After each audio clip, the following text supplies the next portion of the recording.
Hay un lugar mágico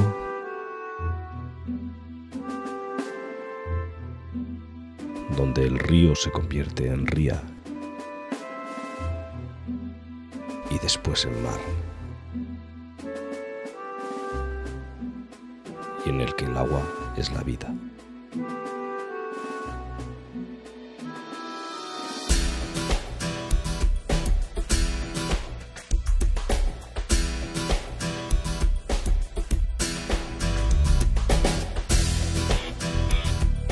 Vilagarcía y el agua, naturaleza y paisaje.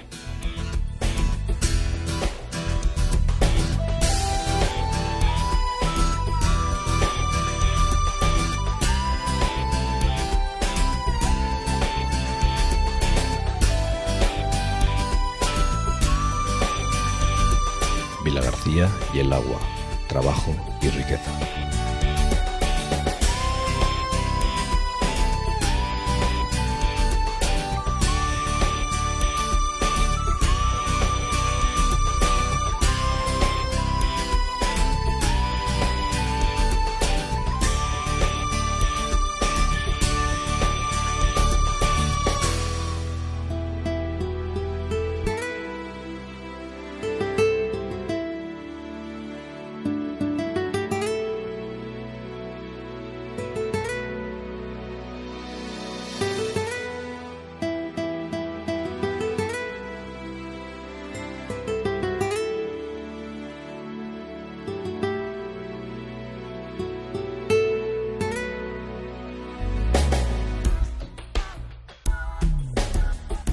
Vilagarcía y el agua, cultura y ciencia.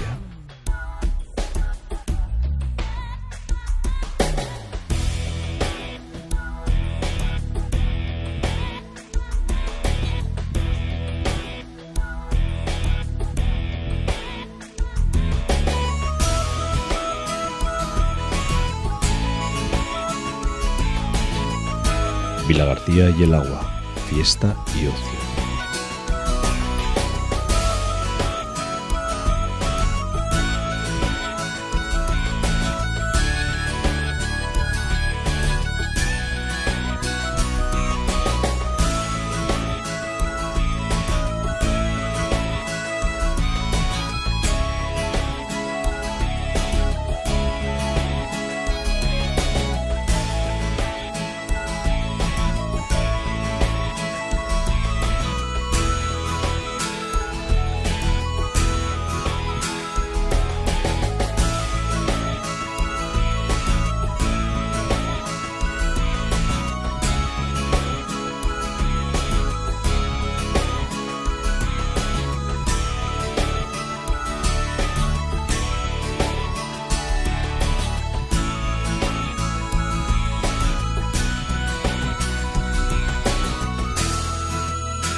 Vilagarcía y el agua, placer y vida.